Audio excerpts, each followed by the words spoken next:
ఎవడికి ఏ కష్టం వచ్చినా అప్పటికప్పుడు ముడుపు కట్టేస్తాడు, అప్పటికప్పుడు అమ్మవారికి నమస్కారం చేస్తాడు. అమ్మా అనుగ్రహించమ్మా, నా పసుపు కుంకాలు నిలబెట్టమ్మా, నా బిడ్డల్ని కాపాడమ్మా, అమ్మా నన్ను రక్షించమ్మా అంటాడు. ఎవడు ఎక్కడ ఎప్పుడు ఎలా ప్రార్థన చేస్తాడో ఎవడికి ఎరుక.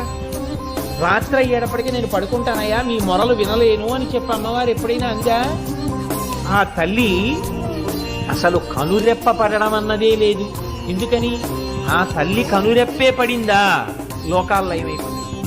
కాబట్టి ఆవిడ ఎప్పుడు ఎవరైనా అమ్మా నీ పాదాలు పట్టుకున్నానమ్మా అంటాడేమో నిజాయితీగానని రాత్రింబవళ్ళు తల్లి అలా చూస్తూనే ఉంటుంది.